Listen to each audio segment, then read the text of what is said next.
ఈ ఛానల్‌లో మొల్ల రామాయణంలోని విశేషాలను షార్ట్స్ రూపంలో చేశాను. రాముడు లంకను చేరడానికి సముద్రం దగ్గరకు వచ్చేంత వరకు షార్ట్స్ రూపంలో ఉంది. ఆ తరువాత జరిగిన విషయాలను మరిన్ని వీడియోలలో చెప్పుకుందాము.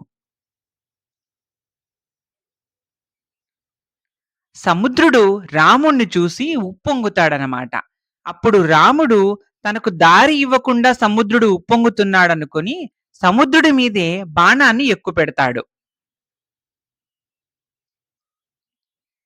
అప్పుడు సముద్రుడు మానవ రూపంతో దీనుడై వచ్చి రామునికి నమస్కరించాడు. బుద్ధిశాలి అయిన రాముని ఎదుట నిలిచి ఇలా అన్నాడు: సూర్యవంశ ప్రభూ, ఇంకా ఆలస్యం చేయడం దేనికి? వానరులను పంపి వేగంగా ఆనకట్ట కట్టించి దాని మీదుగా దాటండి సముద్రాన్ని. ఈ కట్ట నీ కీర్తికి ఊతమవుతుంది. సముద్రం మీద ఆనకట్ట కట్టాడు అనే కీర్తి వ్యాపిస్తుంది. మిమ్మల్ని దర్శించుకోవాలనే ఉద్దేశంతో ఆకాశమంత ఎత్తుకు పొంగాను, అంతేగాని వేరే కపటమైన ఆలోచన ఏదీ నాకు లేదు అని రామునికి సముద్రుడు విన్నవించాడు. రాముడు కరుణా సముద్రుడే. వెంటనే సముద్రుణ్ణి చేరదీసి నువ్వు ఎప్పటి వలె ఉండు అని అన్నాడు.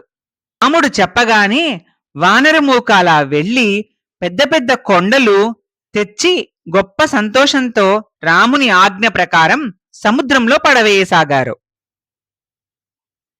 వానర వీరులు పర్వతాలు, బండరాళ్లు, చెట్లు లక్షల కొద్ది సంఖ్యలో తెచ్చి సముద్రంలో పడేశారు.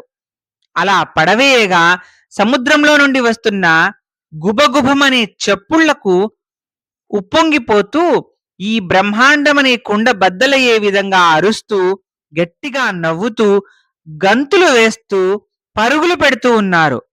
వారు తెచ్చివేసిన పర్వతాలను, రాళ్లను, చెట్లను తిమింగలాలు మింగాయి. తిమింగలాలు సముద్రంలో నివసించే పెద్ద ఆకారం గల జంతువులు. తిమింగలాలు పిల్లలకు పాలిచ్చి పెంచుతాయి.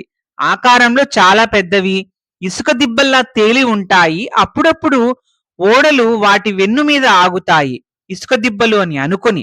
అవి కదలగానే ఓడలు మునిగే ప్రమాదం కూడా ఉంది. వానర వీరులు మళ్లీ కొండలు, రాళ్లు, చెట్లు తెచ్చి సముద్రంలో పడేశారు. కాని అవి తేలడం లేదు. శ్రీరాముని మనస్సులో అనుమానం వచ్చింది, ఏదో జరుగుతోంది అని. సముద్రుడి వంక చూసి ఏమిటి సంగతి అని అడగగా సముద్రుడు ఇలా అన్నాడు: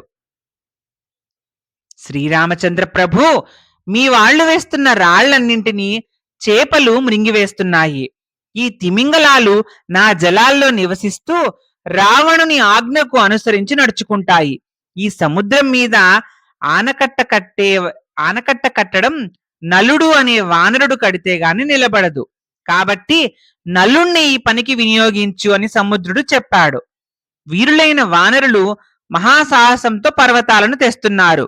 సుగ్రీవుని ఆజ్ఞ మేరకు నలుడు ఆ పగటి కాలంలోనే అతివేగంగా 10 యోజనాల పొడవుండే వారధిని కట్టాడు. అంతలో సూర్యుడు పడమటి దిక్కుకు చేరుకున్నాడు.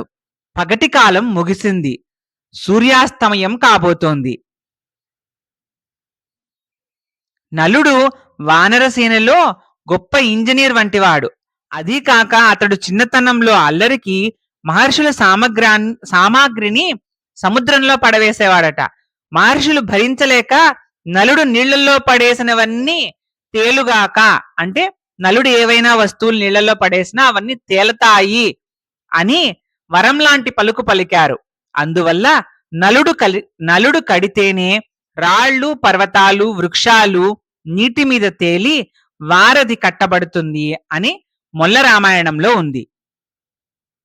మనం చూసినటువంటి రామాయణాల్లో శ్రీరామ అనే పేరు రాయడం వల్ల రాళ్లు తేలినట్లు, దాని ద్వారా సముద్రం మీద సేతువు నిర్మాణం జరిగినట్లు ఉంటుంది. అయితే మొల్ల రామాయణంలో మాత్రం నలుడికి మహర్షుల ద్వారా దొరికినటువంటి వరం వల్ల నలుడు మాత్రమే ఆ సేతువును కట్టగలగడము, ఆ నలుడు ఏవైతే బండరాళ్లను పడవేస్తాడో సముద్రంలో, దానివల్ల అవి తేలడం వలన వారధి కట్టడం జరిగినట్లు ఉంటుంది. ఈ వీడియో మీకు నచ్చితే లైక్ చేసి షేర్ చేయండి. ఇలాంటి మరిన్ని వీడియోల కోసం ఈ ఛానల్‌ని సబ్స్క్రైబ్ చేయండి. శ్రీరామ జయం. మరిన్ని రామాయణ విశేషాలను మరికొన్ని వీడియోలలో తెలుసుకుందాం.